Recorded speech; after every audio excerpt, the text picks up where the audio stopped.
Welcome to the Wired to Hunt podcast, your guide to the Whitetail Woods. Presented by First Light, creating proven, versatile hunting apparel for the stand, saddle, or blind. First Light, go farther, stay longer. And now, your host, Mark Kenyon. Welcome to the Wired to Hunt podcast. I'm your guest host, Tony Peterson, and today I'm speaking with Josh Miller, and we're talking all about how to find more shed antlers.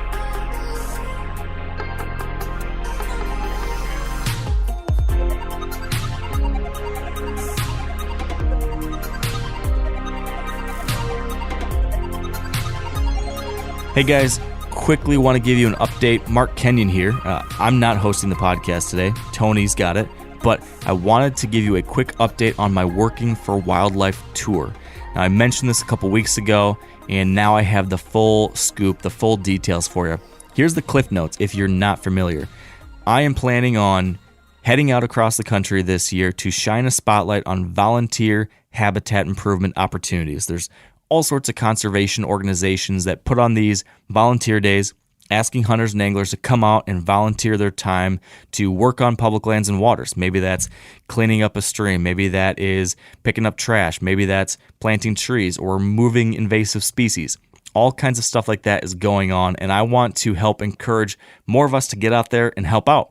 So I am excited to do that myself this year by going to 6 of these events all across the country, and I'm inviting you to join me. We've got events starting out in March, going all the way through October, and we're hitting all, or at least most of the regions of the country. So here's the scoop on these events. I'm going to read you a list of these different events and what we're doing, and then I will tell you where to get more information, where to sign up. One other key note, I will have 25 t-shirts to give away at each event. The first 25 volunteers will get one of these cool new I Work for Wildlife t-shirts that I helped design with my buddy Hunter Spencer from Meat Eater. So, a little freebie. Now, the events. The first one, March 26th, 2023. That's coming up here very soon, and that's going to be just outside of Boston, Massachusetts at the Martin Burns Wildlife Management Area. The second event is going to be April 22nd up in Kalkaska, Michigan. We're going to be building brush piles for game habitat and a bunch of things in the Traverse City Forest Management Unit. Then fast forward to July 30th, 2023. We're going to be in the Panhandle National Forest in Idaho, working on aspen stand restoration. In August, we're going to Missouri to the BK Leach Conservation Area in collaboration with BHA.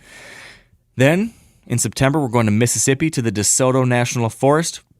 And in October, we're going to Kentucky in the Daniel Boone National Forest, where we're going to do some very cool white oak acorn collection for some local reforestation projects. That's in association with the National Deer Association. So we got 3 events with the NDA, 2 events with BHA, and 1 event with the Michigan United Conservation Clubs. All of these events are going to be free and open to the public, and we're just looking for folks to come out, help out, and I'm excited to meet you, shake some hands, tell some stories, share pictures, and most importantly, do something good for these wild critters and places that we all enjoy so much. So that's the game plan. If you go to themeateater.com and then search in the little search bar on the page for Working for Wildlife Tour, you'll see this website I'm telling you about. It's got the full details for each one of those events. It has a photo of that t-shirt I mentioned. It has the links to register, which these organizations would like you to register just so they know how many people will be there and what they need to have prepared for that number of folks. So head over there, register, come on out. It's going to be a good time. We're going to be around a bunch of like-minded people, enjoying Mother Nature and giving back in a great way. And I can't wait. So hopefully we'll see you guys first up March 26th in or just outside of Boston.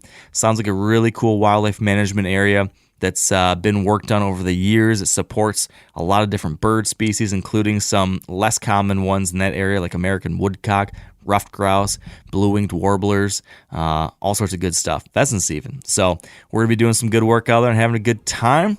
And I will see you March 26th.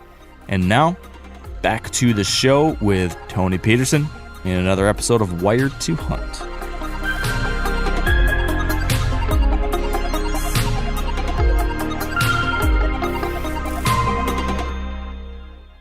Welcome to the Wired to Hunt podcast, which is brought to you by First Light. You probably know this is not the mustachioed madman Mark Kenyon, but is instead the guy who really seems to be holding the whole Wired to Hunt thing together, Tony. Mark is off on a spiritual retreat where he is learning to meditate, harness the healing power of crystals, and use astrology to connect on a deeper level with deer. Apparently, Mark is a Virgo, and since most fawns are born in May, the bucks he chases are, I guess, a Taurus. So he's got some, dumb theory about that. Anyway, today's guest is Josh Miller, who lives in Wisconsin and runs Riverstone Kennels. In addition to being a shed dog trainer, Josh also happens to be a super passionate whitetail hunter. This whole show is dedicated to finding antlers. It's about where to look for them, when to look for them, how to get your kids out there and excited about antlers, and even how to mix your dogs up in shed hunting if you have the desire and the right dogs, of course. Even if you're not a passionate shed hunter, I think you should give this one a listen because there's plenty of info here that should benefit all deer hunters. Josh Miller, how the hell are you, buddy? I'm great, man. How are you doing? I'm good. I love talking to you, man. We got a lot of stuff to go through here. We are coming off of a stupid winter. You live over there in Wisconsin, just across the river from me, and it is really the time where we kind of got a little bit robbed of our shed season this year, this far north. But there's still a chance to get out there and find some antlers still. Yeah, man. It really has been tough just because of how this winter has presented itself. Because for us, we keep a really close tab on our deer, herd here on my farm. And it's something that we look forward to every single year, especially because, my daughter is 4, going on 14, the way that she acts. My son is 2 or 2.5 rather. And so we're at a point where we really like to do this. I still like to go out and find a couple so the kids can go be successful and get into it, but they look forward to it. And now, we're seeing, deer dropping. And then like today, I just literally had yesterday, a 1 antlered, buck that had just shed. I saw him yesterday with both sides. So I have a pretty good idea of where this thing could probably be. And we're supposed to get 2 feet of snow today. It's like, So it really makes it tough, covering those antlers up, and it's going to pose some challenges. So maybe it'll be wait until some melt off and towards spring a little bit. But you're right. The winter has, posed some challenges. Yeah, it was a tough year. I mean, we had such weird conditions up here with, quite a bit of snow right away. And then we had a weird rainstorm, I think back in January at some point, that just a bad crust out there and then more snow. And it's just it's one of the years where, as we get here toward the end of March, that's when you can have those days where you find like 6 or 8 sheds, and it kind of makes up for the couple you'd pick up here and there throughout the season. But there's still a chance to get out there, and I want to talk about that. But I want to get into the dog thing a little bit first. We've done some shed dog episodes before, so I don't want to cover it too completely here. But you were kind of one of the pioneers of shed dogs back in the day. You and Docken and a few people were really pushing that message before it took off and it was everywhere. Yeah, what's so funny about that is the first time that it kind of occurred to me that I could do this was there's a big state park that's by my house, and you couldn't hunt it at the time. You can now, but you couldn't at the time. So it was just a whitetail sanctuary, right? And so as I was, probably maybe in the 17, 18-year-old range, I had a dog named Easton at the time, who has since passed, but we did a lot together all the time, right? Not just hunting and training wise, but it was anything I did, Easton was there. And so being a very avid archery hunter, very avid whitetail hunter, shed season was something I looked forward to. And I loved, putting on those miles with the boots on the ground, finding these. And it wasn't even an antler that piqued my interest on this. We were in the middle of the state park that I don't know how many thousands of acres it is. And Easton comes back with a tennis ball. And I'm sitting here looking around am I stumbling into where someone's camped out and living in these woods? What the heck's going on? Why is there a tennis ball in the middle of this whole thing? But he loved tennis balls. And I remember him bringing that back to me, and I was looking at it going, well, if you love this and you can find this in the middle of nowhere, why couldn't you actually look for what I'm looking for? And we could both be actively hunting for these. And at the time, I didn't even really know anyone did this. I'm sure there were a lot of people that were, right? But for me, I had not heard of this. I had not, researched it, hadn't gone through it. So I literally went, I was super fortunate. I had a teacher that was in high school, one of my shop teachers. He had a deer farm. And so I just asked him, hey, like when these start dropping, could I pick a couple up and use them for training? He thought it was a cool idea trying to get the dog involved. So I remember going out there with like rubber gloves and a Ziploc bag and trying to keep these like as fresh as I could. And man, like that's just how this started. And it's just kind of crazy, now, I mean, there's different organizations that are holding events, and there's people from all over the country that are doing this, and it's really turned into a big deal. Yeah, it's weird. It was kind of like this little underground thing for a while, and then it just blew up. And it was like everywhere you look, there was pictures of shed dogs, and this was back when magazine writing was a way bigger part of my job, and it was like everybody wanted that story on shed dogs. It was like, oh, this is kind of like a cool new thing. And then it seemed to maybe peak a little bit. And now it's just sort of like part of dog ownership. Like you meet, primarily people with retrievers. And if they love to deer hunt, there's like a decent chance they've trained their dogs to find antlers, or they've gone to somebody like you to have them trained. And it's just sort of become a part of the culture. And I think that's freaking cool. Yeah, it really is. So we have our online training program, Retriever Roadmap, where we have our library and great community and all this stuff, right? But that's the one topic right now that's really coming up. Or these people, and some of these people, they don't necessarily deer hunt, but they're looking for an off-season activity to do with their dogs, and this fits that bill this time of year. And so it's really neat how this can kind of provide not only an increase in success for the people that are already out there doing it, but there's people now getting into the shed hunting that have never done it before just simply because of the dog. Yeah, I have mixed feelings about that because I feel like I have enough competition shed hunting, but I do love seeing people take their dogs out and try that. And I know I've had, because we'll do a lot of shed dog training in the parks by my house, especially in the spring. And people see it and they're just like drawn to it. And if there's one category of dog owner that has unrealistic expectations of shed dogs, it's the person who's like not actually a deer hunter, but they see that and they're like, I want to train my dog to do that so I can go out and find antlers too. And I'm like, man, you have no concept of how hard that's actually going to be. Training the dogs isn't like terribly hard, but actually getting out there and finding a bunch of antlers usually is for those people. But I love seeing the interest anyway.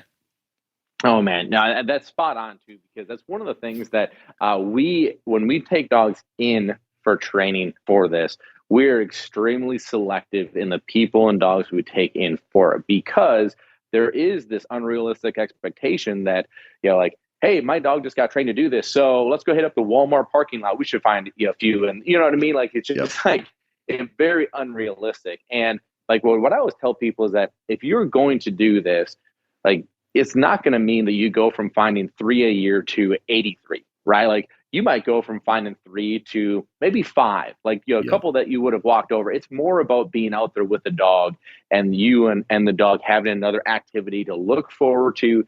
The dog's not sitting on the couch. You're not sitting on the couch. You're out there being active, but like you still have to be in the area that these deer are when they shed to be successful. If I go fishing in a lake that has no fish, I'm not going to catch any fish. It's the same thing. And so, like if your farm or the area that you hunt, you find a lot of sheds on, well, your dog is going to have a lot of opportunities to pick them up, which means the dog is going to get really good at it. If you don't find many and your dog gets a chance to pick maybe 1 or 2 up a year, well, the dog's probably never going to be overly proficient at it. And quite frankly, he doesn't have the opportunity to, because he's not in a target rich environment. So, it's not going to be this, feast, from famine to feast once you get a dog trained for it. But there's a lot of positives to being out there together doing it. Yeah. I mean, I was always, taking my dogs out with me anyway. But I felt like one of the biggest benefits when I trained the first dog I trained to find him was my Golden, which was 3 dogs ago now. And one of the things that I just loved about it was, it like you said, at that time, even shed hunting really hard, I might find 6 or 8 in an entire winter, but I went more because she had a job. Like it was like kind of dumb, right? Like you're just like, well, it's winter, I have nothing to do. I'm like, might as well take my dog out. And since my dog knows what we're looking for now, it's just more fun to go shed hunting. So I just go more and I find more antlers. But like you said, it's not a game changer as far as like if you're really obsessed with finding tons of antlers, like even the best dog out there isn't going to change your situation like a crazy amount. But it sure is just fun to have them with you. No, and isn't it amazing that the dog does that for us, and as far as like getting us out? Because if you talk to most dog owners, let's just use waterfowling for example. If you talk to most dog owners, they'll all tell you the same thing. And I don't even want to go if the dog's not going.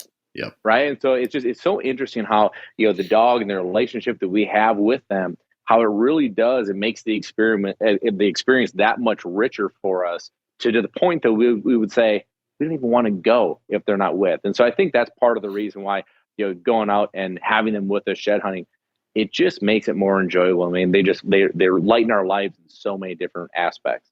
Yeah, it's so much more fun. And what's interesting. I wanted to ask you about this because I've trained a couple of my dogs to find antlers, and like my golden, she figured out she was going to get praised no matter what if she brought me a bone.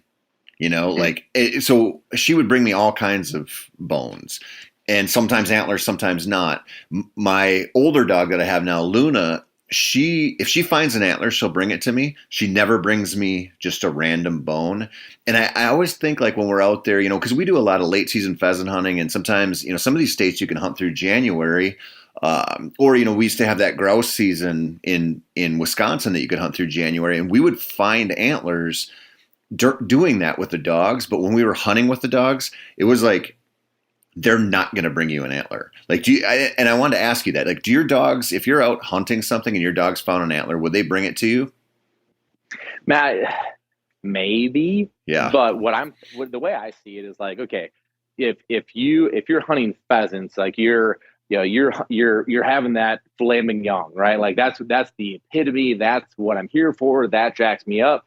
All of a sudden, like, you look at a ham sandwich, you're going, not a big deal, right? You still want that filet. And so that's the way I kind of look at it there. Now you take the edge off that and you're like, hey, look, we're just out here hunting sheds.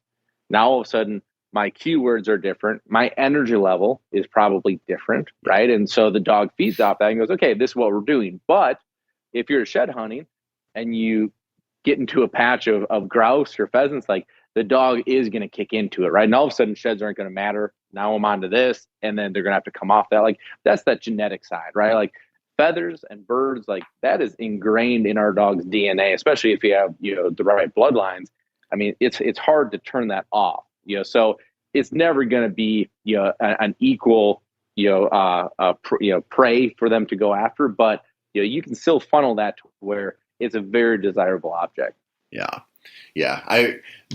When I'm bird hunting with my dogs, they aren't bringing me antlers, but when I'm antler hunting with my dogs and we encounter birds, then it becomes a bird hunt. Like, that's right. They're switching gears that way in a heartbeat. When you started with Easton back in the day and he started bringing you some tennis balls out there and you realized you could do this, what since then, because I know, like, people who look you up, they're going to see, your kennel that you run with Whitney, your wife, and like you're so ensconced in the dog world, the bird dog world, and a trainer by trade, but you're a diehard bow hunter too.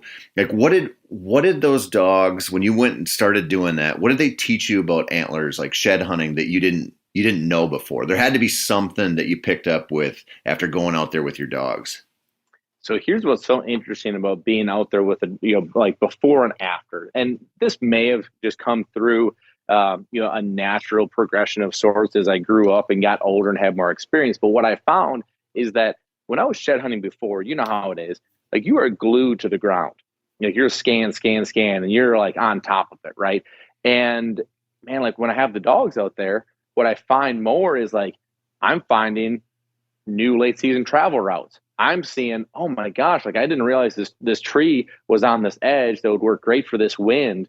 And it's almost like a pregame prep for me too. Like, I know the dogs are out there doing the work, and if we're in an area that they're probably going to pick something up, especially if I have more than one dog out there and they're covering a bunch of ground, like, they're probably going to find it. They're probably going to pick it up, which is great. So I just get to enjoy it more. Like, I don't have to be like, I'm still watching, I'm still doing my job, but I'm a little more relaxed doing it. And I find myself, seeing things I wouldn't have seen before, and I pick things out, and it's really an interesting deal because I believe firmly that this is the best scouting time of year. This going into spring before we get leaves, because this is as close to it's going to look like when I'm up in a tree, right? So I don't have to over trim because of foliage that is not here or won't be there in the fall, but will be there when I'm trying to do this in August, right? So I love hanging sets. I love getting set up for the year, going forward this time of year. And so it's just one of those things that I think I can kind of step back and maybe see things I was blind to otherwise. So that's an interesting take, because we just did a couple episodes on winter scouting. Like I feel the same way. I've said this a million times. I think winter scouting for deer is the most important time you can spend outside of actually hunting. I think it's so valuable. But I've always, and I know a lot of people who are like this, where it's like, I'm either a shed hunter or I'm a winter scouter, but I'm not both. Like it just can't do it. And so what you're saying is when you go out there with the dogs, you have the confidence that if they run across one, they're going to find it. So you've got some extra critters working for you there just for the sheer fact of like finding more antlers, but you're also paying attention to them more because you're a dog trainer. So you're watching them and you're hand signaling them and you're reading their body language and stuff. But it also allows you the chance to sort of take a shed hunt, like what could be a strict shed hunt, and turn it into sort of a hybrid deal where you're looking for some antlers, but you're also winter scouting. Yeah, for sure. I mean, as much as I love shed hunting, being in the tree, that's what it's all about for me, right? So if I can be scouting, unfortunately, I don't have infinite amount of time to be able to do it all, right? So I'm trying to double duty. I think most of us probably fit in that boat, right? Like we always had more time to be out there and okay, I'm going to shed hunt on this trip, and then I'm going to scout on the next one. Well, most of us have to try to do it all at once, and so to have the dog out there doing the work. Yeah, for me anyways, it just took that little bit of edge off to where I could do both at once and be really efficient at doing both at once.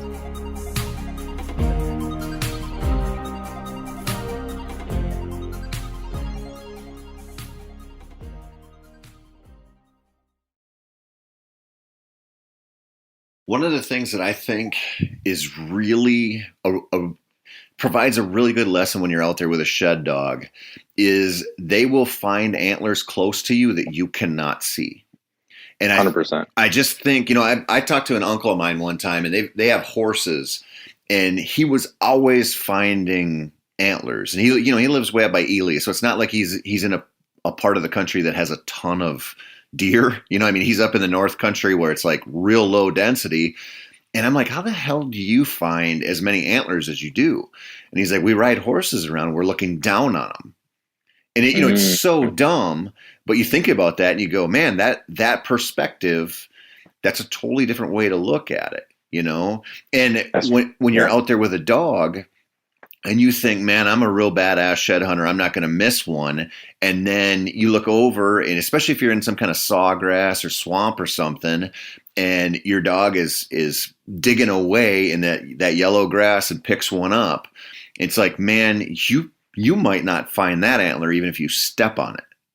And so it kind of makes you realize, like, no matter how good you are, like you bring in your binoculars, you're slowing down, you're going to miss antlers no matter what. And I think that lesson is really cool that dogs teach you.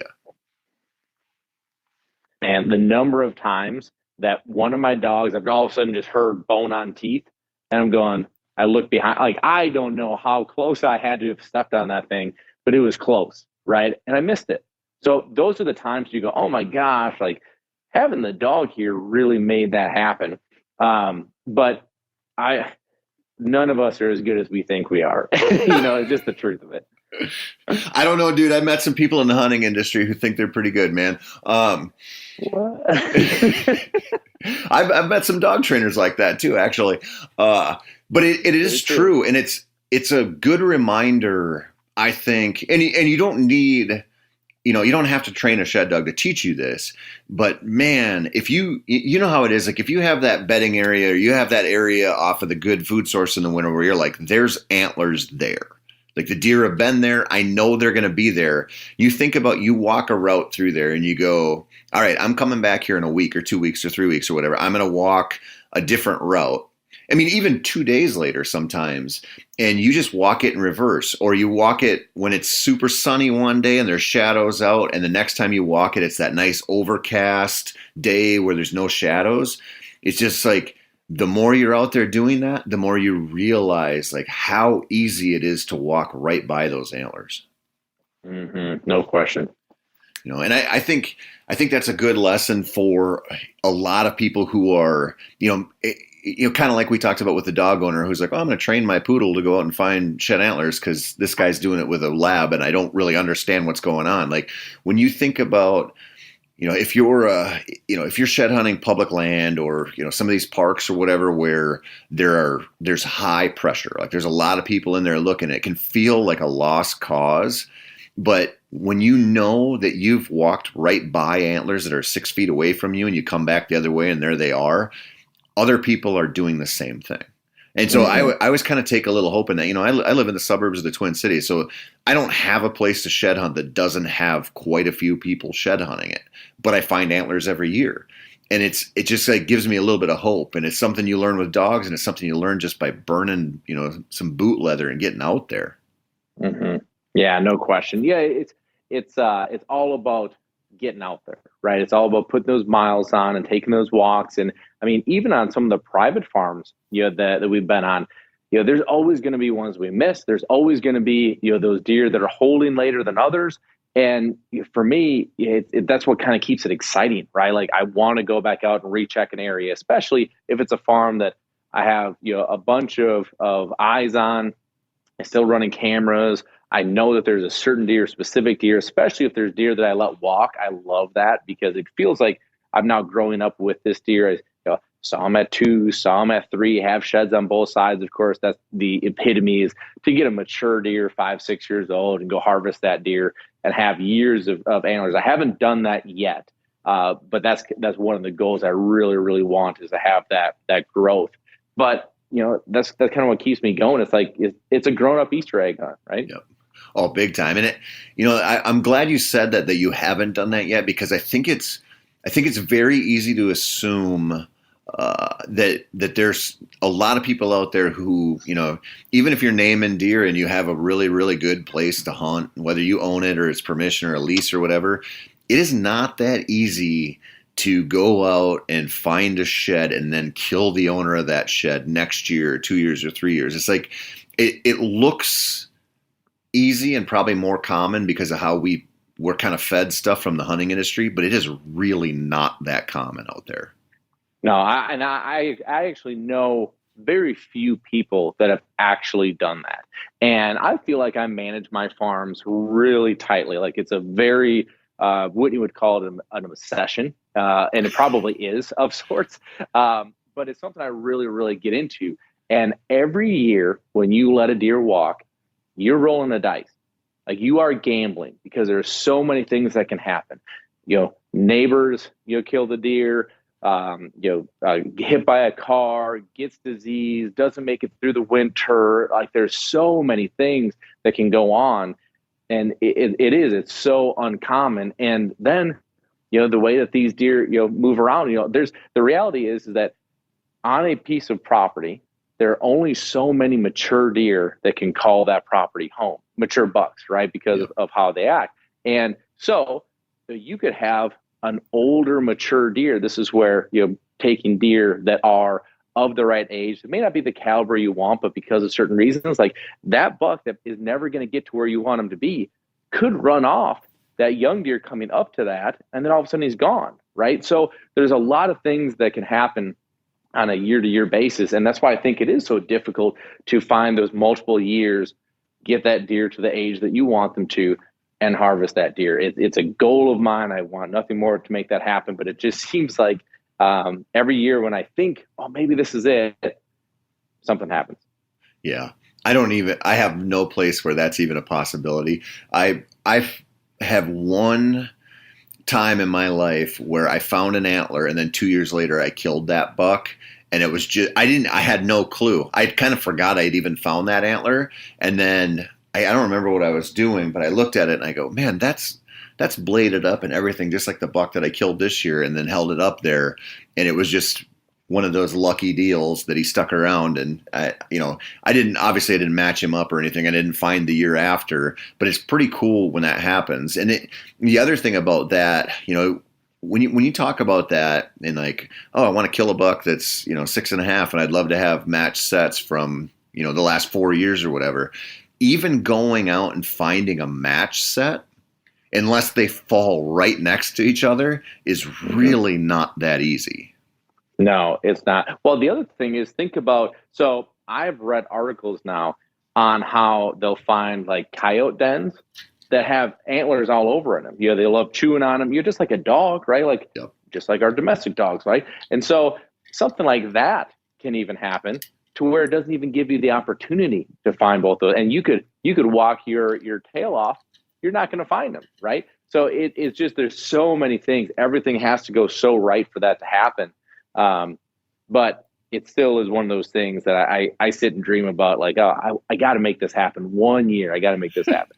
Well, it'll happen. I was going to ask you about that with coyotes, because I found a mule deer shed out in western North Dakota one time, and the base was not on, like, how do I describe this? If you see like a mouse is chewing on an antler, the rodent teeth, they're almost like kind of sharp. Like you took like a sharp tool to it. And if you look at how dogs chew down an antler, it's sort of like rounded off, mm-hmm. Like it's like gnawed off. And I found that this was probably 12, 13 years ago. I remember looking at it going, gosh, that's super weird. It looks like a dog, or, what you'd assume is a coyote out there chewed on it. And then I remember thinking, like, well, of course, like, why wouldn't they? If you could throw a antler on my floor and you don't pay attention, my dogs will chew that sucker right down to a nub. Like, why wouldn't mm-hmm. a coyote out there, especially a fresh one with a little blood on it, they pick that up and bring it back to their den? Of course they're going to lay down and chew on it. Mm-hmm. Yeah, no doubt. Well, and it's just so funny, right? Sometimes, even if it's right in front of our face, we just don't put two and two together. Like, our dogs are just like, coyotes. Or I have a fox that is so awesome. He's, for whatever reason, has chose that my food plot that's right out. I had a food plot that I put in right outside of our house, strictly because of my kids being the ages they are. I want them to get in the outdoors. I want them to be able to, from the house, watch deer come in and out, and hey, there's a buck. That's where we get in the name of the buck, so we can talk about, oh, here's Ava's buck and here's Colt's buck, and it makes it fun. It's a family thing, right? But like this little fox has just decided to lay down in this food plot and sun himself, and it's like, well, he lays and acts just like the dog that's at my feet, doing this. Why wouldn't he do the same kind of things like we're talking about? Yeah. Is it a red fox? It is. We have a red and a gray on our farm. We see them pretty frequently, and I just absolutely love them. They get a pass. Like, I have one of my employees loves the coyote hunt, and he's like, we should set it. I'm like, no, like, you can shoot all the coyotes out here that you want, but I like seeing them.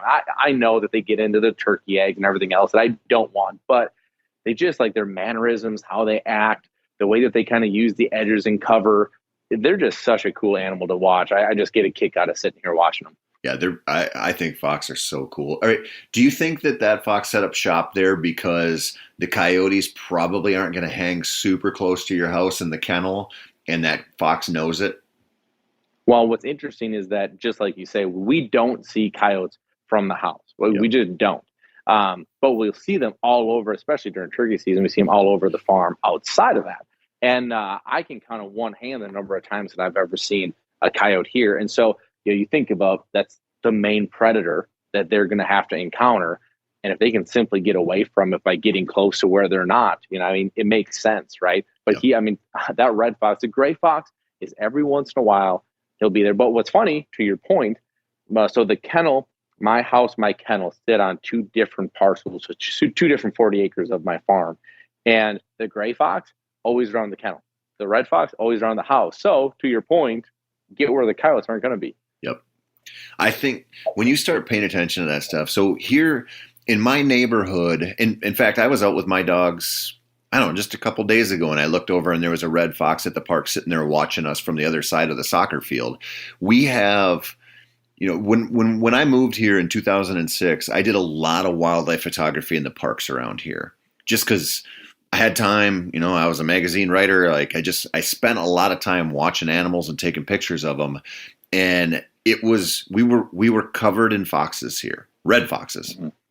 And then I started to see fewer of them and see way more coyotes in the parks. But when that started happening, we started seeing more fox in our neighborhood. And now I see, we have a fox that lives right down the road from us. When I take my little girls out to the bus stop, we'll look down the street and that fox will walk out onto the street and sit on his haunches and watch him get on the bus, like consistently. But we don't see coyotes in our neighborhood. And so I look at that and I go, these patches of woods and fields and stuff that are the parks or the farms around here, that's probably coyote territory. And now these foxes are like, all right, I'm going to go live in these people's backyards, because we have all these little patches of woods that are connected and these little swamps. And so they just adapted to that. And I think seeing stuff like that is so cool. Like, I think the more you're exposed to that kind of like what nature's doing to make it work, the better of a deer hunter you're going to get. Because that stuff's happening all over out there if you're paying attention to it. It's such a fascinating thing to really sit back and observe, especially when you have the wherewithal to do what you just did, step back and look at the big picture, right? Because like when we're hunting, we tend to really nail down and focus on, hey, like this one buck has this one routine, right? Well, why does he have that routine? What factors are making that happen, and what other factors are contributing to making those factors happen? And it's a pretty wild world that we live in. Yeah, it's wild, and it kind of reminds me, it makes you think about how much you don't know. Like how much you don't know that's going on out there in the world, and then you think about like a lot of the hunters out there, they're not, and I like, this is going to sound shittier than I mean it, but they don't even have a clue either. Like I look at like the people I encounter here where I live that don't hunt, they don't understand animals at all. I mean, I can't tell you how many times like somebody in our neighborhood or, somebody that, we coach their daughter in basketball or something will say, oh, we saw a wolf in our backyard. And you're like, oh, it was a coyote, like that kind of stuff happens all the time. And then you deal with like the hunting space. And I had a conversation with this dude, probably, I don't know, a couple weeks ago. I was at the gym, finished my workout. I'm sitting in the steam room, and this guy's sitting next to me, and I have a fish tattooed on my back of my shoulder, right? Like this old tattoo, whatever. Like a goldfish. Yeah, I have a carp tattoo. I'm secretly European. It's actually the G Loomis logo. Anyway, it's from a past life of really, really being into fishing. But anyway, this guy's like, oh, what does the tattoo mean? I'm like, it doesn't mean anything. I just like to fish. And so we start talking, and he starts talking about deer hunting. And, so anyway, we get into it. We're BSing. I said, yeah, I work for Meat Eater, And he's like, oh my God, we watch Meat Eater all the time. My kids love it. And he's like, you know that the hunting public? I go, yeah, I know those guys. And he's like, man, I love watching them too. I'm like, yeah, they know their stuff. And he looks at me and he goes, you know what's really crazy?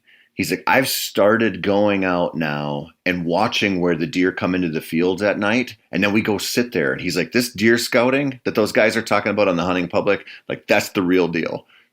And I'm like, it never occurred to you to scout deer before that, but that's the reality out there.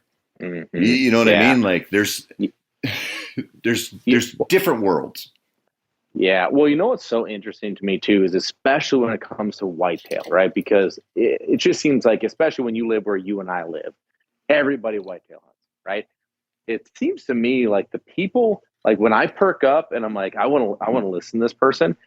It's the people that are open about, man, like I don't know it all, right? And I'm really interested in learning more. I'm trying to like when you have people that are like, oh yeah, like most of the time it's I go out my opening weekend of rifle season. I'm going to shoot any buck, just to say I shot a buck, shoot my doe, and I'm a big bad hunter. It's like, well, I'm not going to learn anything from you for sure, and we probably don't have a lot in common, because like for me, like I chase mature whitetails, just what I do, right? So like for me, I haven't killed a deer in the last 3 seasons. My last year I killed was my 190.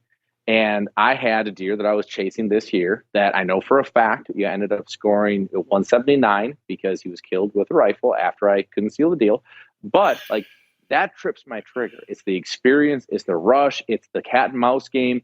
That's what trips my trigger. To be honest, the shot is anticlimactic, especially afterwards, right? But when people are open about like, man, like I'm learning this property, and I'm like that just completely trips it to me, because I'm like, okay, like you get it, right? You know, you're not going to know it all. You know, there's a lot of things that are going to go on. Like that's what gets me going. And it's interesting to me how it seems like the more humble you are with it, the more open you are, and the more you actually end up knowing. Yeah. Well, right. And the more that it just gets you out there. Like the more you realize you don't know, the more you want to go out there and just learn. And I think, you know, I've been writing about this for some of these foundations episodes where, you know, the space that I'm in right now, you know, I'll get an assignment. It's like how to find shed antlers, because there's people who are just like, I just want to walk into the woods and I want to find antlers. And like, that's like a segment of it. Right. But the reality is like, one of the biggest benefits to shed hunting isn't that you're going to find some antlers. That's cool. And you can learn some stuff, you know, you get proof of life and all that. There's like obviously positives to finding antlers, but there's a huge benefit to just being in the woods now. Like you said, you know, not just winter scouting, but if you're a rifle hunter and you're listening to this and you're like, you know, I go out and sit my power line, or I sit my ladder stand or whatever, and I hope something comes by. And, you know, 2 days into the season, you don't see any deer every single year because there's gun hunting pressure out there. Like if you're walking around now finding concentrations of deer, you're finding some of those places where those deer are going to hole up when there's a lot of pressure. Like it's not, you know, it's not like a direct correlation, right? Because there's going to be other factors here because it's winter. But if you find a place where, especially if there's some pressure there, where, you know, you're like, I always find an antler here every winter, or, you know, like it seems like the big bucks like to bed in here now, that might be a place you should really be thinking about when the pressure hits there in November and you're not seeing deer, because there's correlations to that stuff beyond just like winter survival and surviving the gun season or whatever, you know, like it's cover usage, it's how the wind rolls through the land, there's all kinds of stuff. And the more you're out there now looking for antlers, you're exposing yourself to those spots. Right. Well, and if you're, especially if you're new and you're trying to learn and understand a property, a farm, an area, I mean, yeah, if you really take it back to a basic level, okay, how do I start to learn this thing? Like, yes, you're right. You know, patterns are going to change, late season, food sources, like all this stuff, right? But it would be a very easily digestible way to understand an area, to go in there and say, hey, I know deer bed here because right now with there being snow, I can see all the beds. Like I can visually, okay, so this area is a bedding area. So from here, where's the food? Here are the travel routes, and you can at least start to get an idea of what these deer are going to do on this particular property. Yes, again, things might change, but if you are just looking for, I'm getting into scouting, how do I use this time of year to get a base layer foundation understanding of the area I hunt? This is a great way to do it because there's nothing that they can hide. I mean, it's very open, it's very understandable as far as what they're doing, the patterns they're doing it in, and where they're going. And of course, food source might change, right? There's a lot of things that can change. But again, if you're easing into it, it's a great time of year to take advantage of it. Yeah, well, for sure. And like you said, you know, that bed to food pattern is going to be written in the snow, or written, even if you don't have snow, I mean, written in the most open woods you're going to have pretty much the entire year. And there's a lot to learn there. And one of the things, you know, you brought up about like bedding, I'm not like a huge bed hunter. Like I'm trying to get better at it, but one of the things that I love about shed hunting, because you know, when you're out there looking for an antler, if you see a bunch of beds or you see a big bed in a certain spot, it's going to make you a little bit curious, right? And man, seeing like, oh, they bed on this secondary knob, or this big bed tucked into this deadfall so nothing could approach from behind, you start to just learn some behavior. Like there's a reason why these beds are there, or there's a reason why this lone bed is here. There's a reason why this one antler was in the middle of this patch of sumac here in March. Like this, I think that stuff's so important, and it's just kind of like a woodsmanship thing almost, I guess. Yeah, you're so right, man. There's so much that you can learn from just spending that time in the woods, and this is as I guess easily read that you can get this time of year. You know, it's just more difficult come spring. It's more difficult come fall. And then you don't want to get into these areas in the fall because you don't want to be pushing these deer around. Like this is a great time of year to do that and a great time of year to learn. Yeah, big time. When you take those little kids out there, are you planting some sheds for them so they're always successful? Oh, every time. Yeah. every time. You know, it's great for me because like what I'm trying to do is ease them into this through success. You know, one of the things I cannot believe I ever got into hunting, because I remember the first time I ever went hunting was rifle season in Wisconsin. My dad bundled me up. He put me in a 12-foot ladder stand with a rifle and said, sit here until I come back and get you. And I literally sat there with my arms like curled up in like a fetal type position, holding that rifle, closing my eyes, waiting for my dad to come back. It was cold. It was miserable. I had no idea what I was doing. I have no idea why I like this, you know, looking back on that first experience. And so, you know, for my kids, it's like, hey, I know the crappies are biting like crazy. We're going to go out. We're going to catch 10 of them. We're going to have a blast. And then we're going to be done with them wanting more, right? Like, like, I want to build this drive. Well, it's the same thing here. Like, I'm not going to, you know, take them out, walk for a day, not find anything, let them get bored and go, Dad, can we go home? Can we go back? Like, I want to really build this fire. So, So I have, you know, my little Easter eggs that, that I'll plant out for them so they can go find it. And of course, you know, my daughter, if you were to ask her, she has the best eyes in the family because she always sees these things first, you know? So it's fun, man. It's just, this is one of those things that you talk about, you know, the hunting, and it can be difficult at times to get the family, especially with young kids involved. This is a really easy way to get that going. And then all of a sudden, now you're watching deer. Well, now my kids are understanding, hey, you know, that deer only has one side. That means there's one out there for us to find. It's really fun to see them putting all this together. Yeah, shed hunting with kids is fun. I shattered my little girl's worldview this year because I've done that their entire life. Is, you know, carried a backpack out there and got a little separation from them and chucked a few antlers out there. And, you know, they thought they were real badass shed hunters for a long time. And to be fair, my one daughter has found antlers that I didn't see, you know, or I didn't plant or see, like legit finds. The other one never has. And this year, because I'm struggling with that. You know, my girls have been hunting in Wisconsin the last couple of years. And in the last 2 years, they've killed 6 deer, you know, and they're 11. So they're like so freaking spoiled. And I'm like, I got to make this harder. And I think my one daughter is actually going to hunt with a vertical bow this year because they've been hunting with a crossbow. And they're going to level up and find that it's a lot harder. But with the shed thing, they were getting really cocky. So I fessed up to them. I was like, you guys know that all those sheds, except for a couple, were ones that I planted or I saw first. And my one daughter, who hasn't found one, was so pissed. But what happened is this winter, she's been asking me to go more than ever. Because she's like, I'm going to prove to you that I can find an antler on my own. And so I feel like it was a super lucky parenting win. Because I didn't know how that was going to go, right? But now she's like competitive because she knows her sister has found some. And so she's like, we're going, I'm going to show you. And she's pretty hard headed. So she'll find one eventually. But when I told them that, they were like, just the look on their face, they're like, you bastard. Like they were so convinced that they were good at shed hunting, and they are absolutely not. Oh gosh. That's like telling them the Santa's not real. Dude, this daughter, I've said this many times, you know, they're twins. I've got one who's, she observes everything. She notices everything, little details in nature. She asks questions about stuff where you're like, she is into it. And the other one is so oblivious. And so this is a totally random story, but I took my one daughter to Cabela's the other day, the one who actually sees details and finds antlers. I took her. we bought a bunch of fishing stuff. And she saw, I think it's called a live target or a living target, that live target lures or something, but it's a spider topwater lure.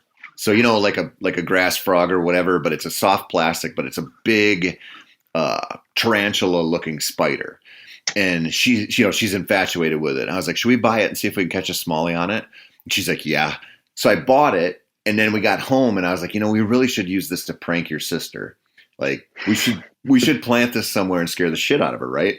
So we put this white tarantula-looking spider on the middle of the floor in her bathroom, this little bathroom downstairs. And then all day long, we're like, oh, honey, you got to go give the dogs water. Oh, can you go get this? Can you go get that? She went into that bathroom like 6 times and never noticed that. So we sent her down there and we're like giggling and waiting for the screams to start. She never noticed this enormous fake spider on her floor until the other sister like took her down and basically made her look at it. And I was like, no wonder you don't find any antlers.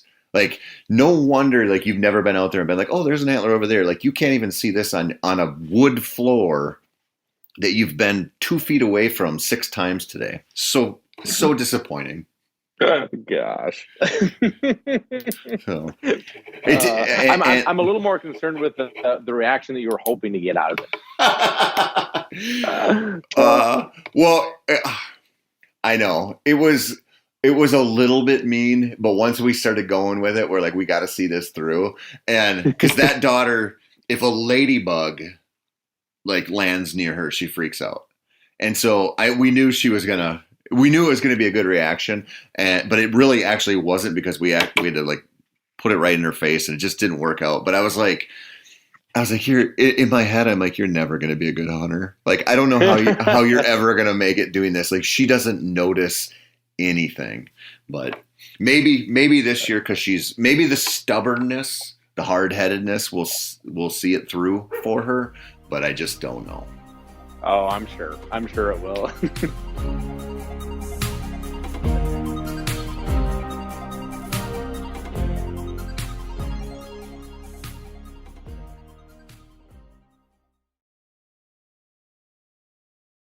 What do people get wrong about shed hunting? Like, what do you think people who haven't done it a lot or aren't very successful, what are they missing? I really think the biggest thing is just simply that they're not in the area the sheds are. Just because you had deer there in the fall does not mean that they're going to be there in the winter. And just because, you have a food source doesn't necessarily mean that you're going to find something. I know a lot of guys that are just walking through a property just because that's the property that they have. And I totally get that, but it's hard to get discouraged if you're not being successful, because you still have to be where the deer are, where the deer are dropping. And it's one of those things that, like for me, I set up all of my farms so that late season, I have this type of opportunity. I make sure I've got the bedding area. I make sure I have the food and enough food for it to be late. That's a big one, right? Just because you have a food source that's, productive in the fall does not mean that your, quarter acre food plot is still going to be producing enough food for a deer herd, this time of year, or that they can get to it, right? I'm a big corn and beans guy just because of what it offers, especially like right now, we're getting 2 feet of snow. They're still going to be able to get to that food. So there's a lot of factors, but just, the success, it really is location. You got to be where they're going to be when they drop. Yeah. Well, I've been thinking about that a lot, because it's so common to think about that cut cornfield or the cut bean field or whatever is like the place to be first. And yeah, like you could find plenty of antlers in food sources, like you just can. But I also think there's sort of a parallel with shed hunting where people kind of gravitate toward where they can see a lot. So you get into that open field, or you get into that really nice deciduous forest without a bunch of undergrowth, and you look around. And I know for me, especially here, close to my house, the antlers I find are almost always like on the edge of a cattail slough or in some kind of overgrown thicket or something. Like, they're very rarely in the nice open spots and the places where it's like comfortable to walk. And it's like, it always feels to me kind of like a public land whitetail hunt where I'm like, I'm never going to kill one on a field edge on public land. You know, like they're always going to be in the thickest shit they can get into, or some creek bottom or something. And antlers, to me, at least where I'm shed hunting, it feels like a lot of times those places where they're going to go, you know, they're going to bed down in the day, so they're spending quite a bit of time there, and they might be browsing around at last light or first light, but sort of concentrated movement in the thicker stuff is where I tend to find a lot of antlers, and not very often do I find them out in the nice wide open where I'd like to. Yeah, bedding grasses, man, like those are hotbeds for me, just because, like you said, bedding is where they're going to spend the majority of their time this time of year. They want to conserve calories. They want to conserve energy. They're going to be hanging, you know, in those, especially for us, you know, these grass areas. It's buffers from wind. You know, they can get down there and they can stay warm. They can stay hidden. That is where we're really successful. But that's also where the dogs come into play, probably the most handy, because in those wide open, you know, canopy bottoms, in those food plots, you can see, you know, so yeah, you could lead the dog into it, let the dog pick it up and have fun doing a teamwork thing. But the dogs that when they surprise you with one, to me, it tends to be in those bedding grasses. Yeah. Oh man, me too. And it also in those places where, you know, you get into like I don't know, a thicket of prickly ash or something where like you're just naturally kind of going where you can stand up the most and walk, and a dog can just zip through that cover. You know, I mean, obviously your dog's not quite as tall as a deer, but they're closer together than, you know, we are to a lot of the deer, right? Or, you know, I mean, it's, you know, they can slip through the cover in a way that deer can as well. And it just feels like a lot of times, you know, kind of like when you're grouse hunting in the woods, like you're like, I want to pick a spot where I'm standing up so I can get a shot. And those dogs are going all over through that cover that you don't want to go into. If they're good dogs, same thing happens when you're shed hunting. Right, for sure. Now, what else are people missing here, man? What have we not covered? Do you have like a you know, favorite conditions to shed hunt in, like lighting conditions or anything like that? Well, you know, for me, it just seems like there's certain days, you know, for me, the best days are the days that I get out to do it, right? Like whatever day I can get out there is best. But, you know, like for the bright days for me, if there's snow on the ground, you know, it always gets a little tougher just because, you know, your eyes are always trying to, you know, get off that fixation of bright. You know, just like today, yeah, I'm on the tractor moving snow for 3 hours and my eyes just hurt, right? Because they're just so, you know, you get wore out just kind of focusing the whole time. But there's not really anything, you know, for me that way. It's just a matter of when can I get out, and you know, I like to let this snow kind of subside a little bit, especially in a situation like we have now, because you know, like I still have deer that are holding. I don't want to blow them out and, you know, get their routine kind of off because I know what they're doing. At the same side, I've got deer that have dropped that are really kind of antsy and anxious, like they want to get out there. So if I'm going to err on a side, I'm going to err on late, let everything drop, let everything be comfortable, because a big part of this to me too is, you know, the deer have their routine here for a reason. You know, I think just out west, I can't remember if it was Utah or Colorado, like they just, you know, banned shed hunting for the foreseeable future. Not that they won't open it up this year, but it's because the winter's been so tough that the deer are doing what they're doing for a reason. That's how they're living. And so the more that you go in and blow them out and get to the point they're not comfortable, get to the point that they're not, you know, safe from what they feel like, and like you're doing your herd a disservice. Yep. All right. So I like to let them have that time, let them have that comfortability, let them get their routine, let them get through the winter. And then I'm going to go in and try to do what I want to do. Right. But I really try to be very, very selective in what I'm doing. And, you know, from a weather standpoint, I guess the one thing I do keep track of is if I'm going into either a big storm like we are now, or I'm going into a real cold stretch that I know the deer are going to have to be feeding, I do try not to bugger them up too much, you know, during that time, because that's, again, at the end of the day, the whole reason I'm doing this is because I care about, you know, my deer herd, and I want, you know, to watch them progress. I want them, you know, to see them keep, you know, growing and improving. Well, I'm not going to do that if I make it to where they're having a more difficult time surviving than what it already is. Yeah. I wrestle with that too. And I've gotten to the point in my life where if it's bad conditions for them, I just don't go. I just wait. Mm-hmm. And I, you know, part of that might be just because I tend to have better shed hunts in March anyway. You know, I mean, like you, I've seen deer, we saw a really good one still holding, back there toward the end of February. And, I used to find a fair amount of big ones early, and that seems to have leveled off a little bit for me, probably because I don't go as much. But it just seems like, man, you're starting to get those rough conditions where they're really struggling. It's just not worth it to go push them around. It's just not a good thing. And then, by the time you get, I usually figure like the third week of February, a lot of the antlers are on the ground. Not all of them, but you start getting into March, mid-March, and late March, and it's like that's the time when you're going to go out, and it's just like it's going to be kind of all or nothing. Like you're going to have the right conditions. You're going to get those overcast days. If you're dealing with snow, it's eventually, hopefully, going to be gone, and you just get those conditions where it's like, even though you got cheated out of a bunch of the earlier shed hunting, that's when you can cover serious miles. Plus the weather's, really kind of catered toward walking a lot. And I just love that, man. Like I love that time frame where it's like, your odds are as good then as any time you're going to go shed hunting at any point. That's right. Yeah. That's probably one of my favorite times too.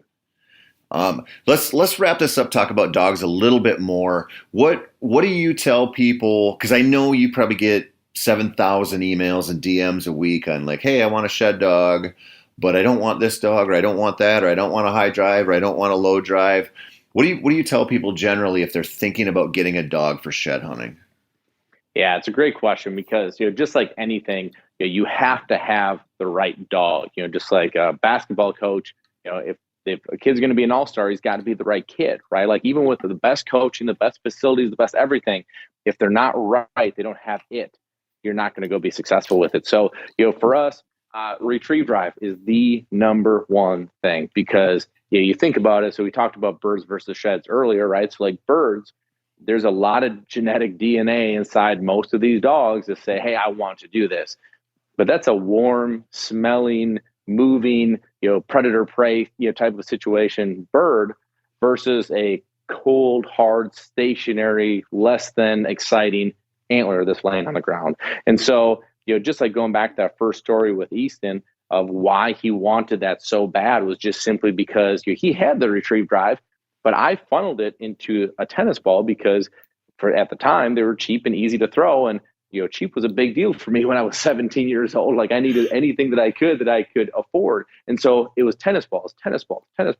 Well, that's why he found a tennis ball in the middle of nowhere because he loved it that much. And so what we then do is we take these dogs with these high retrieve drives and we funnel it into this object in a shed that this is what we want this funneled into.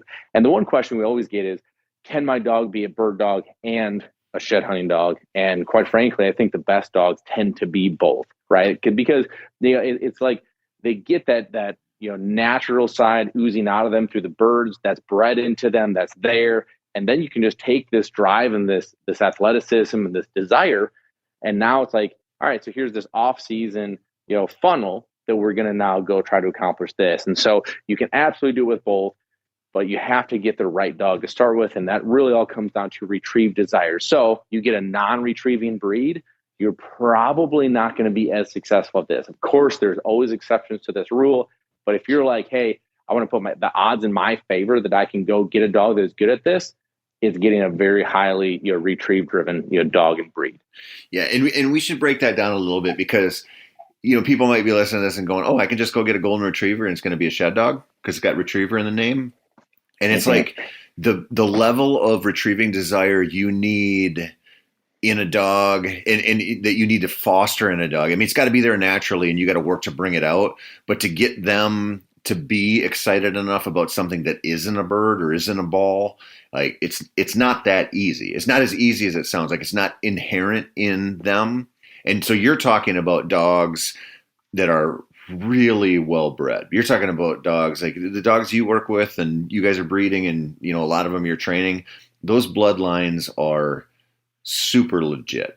And so you're starting with the right pieces there on an awful lot of those dogs where that retrieving desire, it's not going to be just like the dog that if you throw a tennis ball in your yard, it's going to go get it and bring it back and spit it at your feet. It's the dog that's carrying something around in its mouth, from puppyhood on all the time and bringing you sticks and bringing you everything because the off chance that you might just throw something for it. Like the dog that lives for that, because it's a weird ask to get them to go get antlers, especially when you're out there for 3 hours and they haven't found one, or you're on, 2 days of shed hunting. If you haven't planted a couple, like to keep a dog that's like going to stay in the game there, they have to want that so bad.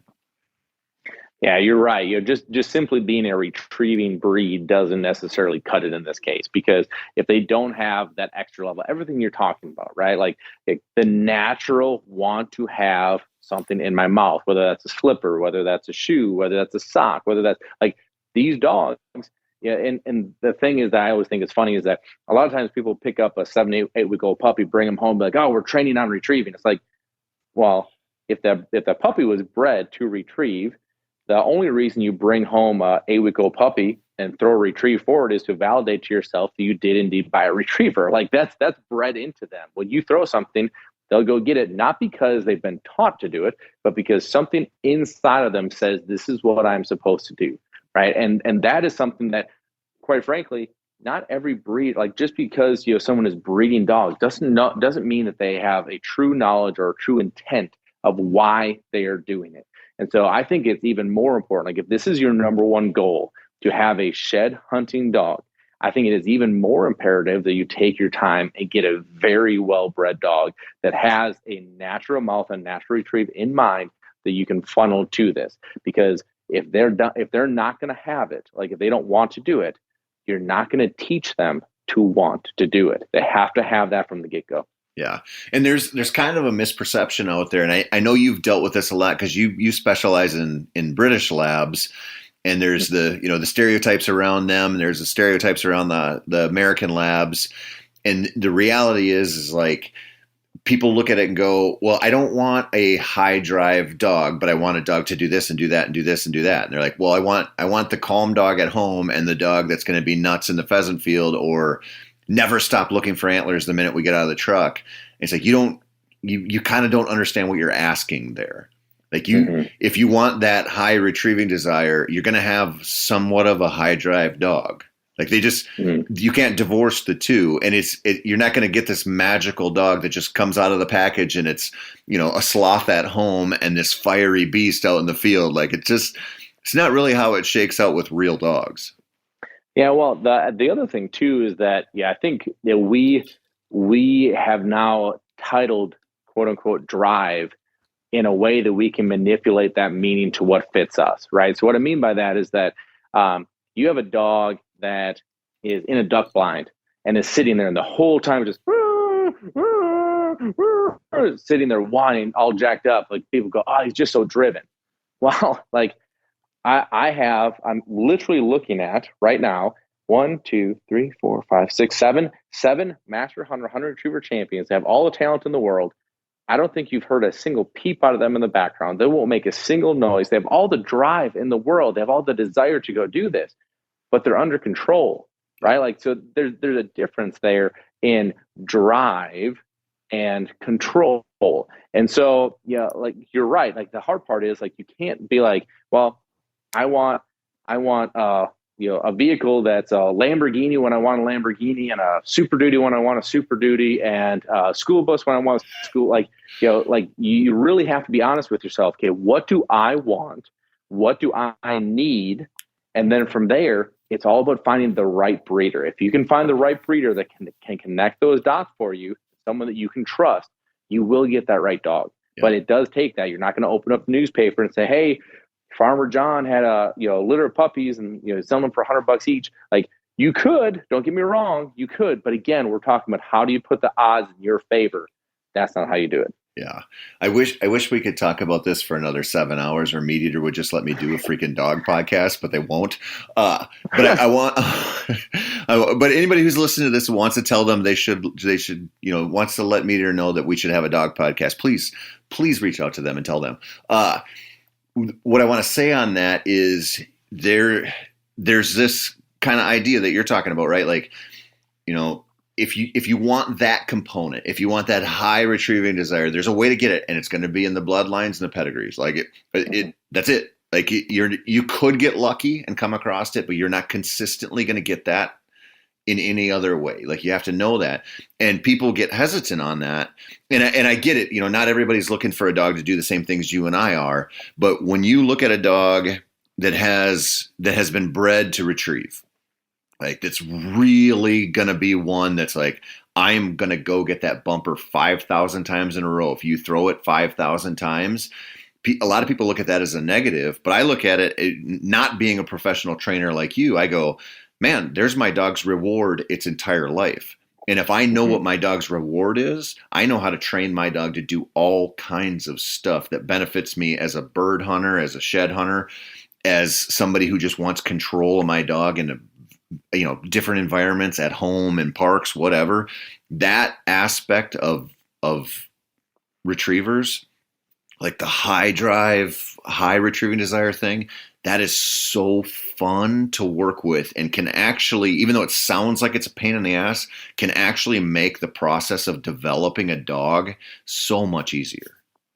Oh man, like there isn't a single guy playing in the NBA that didn't love basketball growing up, right? And quite frankly, there's probably a bunch of very, very talented players that never made it that far because they didn't have that desire, right? Like that's one thing you cannot teach.